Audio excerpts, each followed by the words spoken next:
Terakhir Pak Sofyan Sauri, mantan napi teroris. Bismillahirrahmanirrahim. Assalamualaikum warahmatullahi wabarakatuh. Pertama, saya mengucapkan duka cita yang mendalam atas terjadinya korban dari pihak Densus, lalu juga para jamaah gereja, dan juga yang lainnya. Jadi, yang banyak menyesatkan opini, riset, kajian-kajian tentang terorisme, itu adalah teori konspirasi. Kenapa saya katakan teori konspirasi? Teori konspirasi selalu ada beberapa komentar-komentar dari beberapa asatid, komentar dari orang-orang yang punya tujuan-tujuan politik tertentu. Dia mengatakan siapakah yang diuntungkan dari kejadian ini? Saya katakan ini pendapat, opini yang jahat. Saya sebagai mantan pelaku, ini bukan konspirasi tapi fakta. Maka untuk itu, kezaliman daripada teori konspirasi, pertama, itu seakan-akan meniadakan kelompok orang-orang seperti kita. Dan itu adalah penyesatan. Yang kedua, selain pelaku, ya, ada juga korban. Korban ini bukan rekayasa, bukan konspirasi, tapi fakta. Adanya korban, kita turut prihatin. Yang ketiga, ini juga terhadap tuduhan kepada para pelaku yang kemarin berbuat, itu visi dan misi, keyakinan yang mereka tujukan itu juga tidak pernah sampai. Seakan-akan kelompok ini tidak pernah ada, dan hanya kita mengakui bahwa itu adalah perbuatan-perbuatan misalnya orang-orang kafir, katanya seperti itu. Maka saya katakan, tidak boleh ada seperti ini. Kami ada faktanya, dan maka untuk itu perlu ada treatment, perlu ada pelatihan, perlu ada perhatian dari pemerintah dan semuanya stakeholder terhadap orang-orang seperti kita ini. Saya mengutip beberapa perkataan seorang ulama Salafi, ulama Saudi yang jujur adanya fenomena terhadap ideologi ini.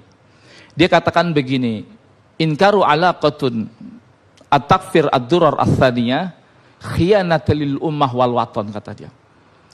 Mengingkari adanya korelasi hubungan pemahaman takfir dengan kitab Durar ats-tsaniyah. Durar ats-tsaniyah ini adalah kitab yang selama ini dijadikan referensi bagi kelompok-kelompok kita seperti dulu kelompok-kelompok teroris.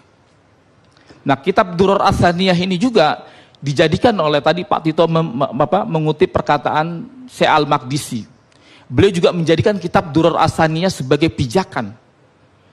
Dan Abu Musab Zarqawi, kemudian Aman Abdurrahman, ini menjadikan kitab Durar ats-tsaniyah sebagai referensi. Isinya apa sih?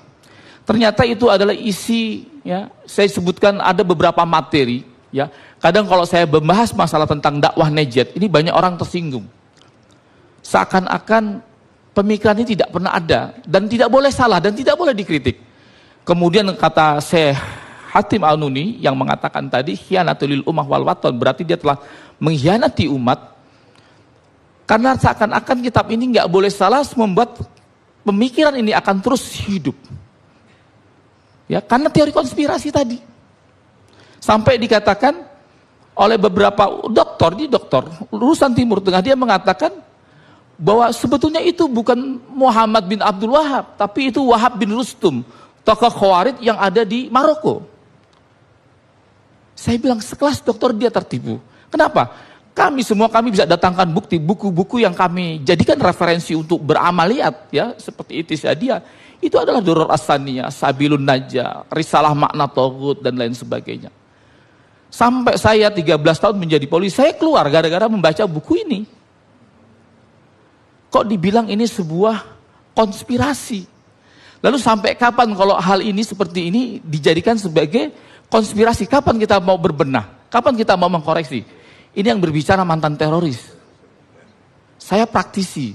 Saya baca buku itu, saya keluar dari kepolisian, kemudian saya bergabung dengan teroris. Kalau dibilang ini rekayasa intelijen, saya tidak ada hubungan dengan intelijen. Wallahi, saya akan ajak mubahalah siapa yang menuduh saya intelijen. Saya fakta, saya korban juga gitu.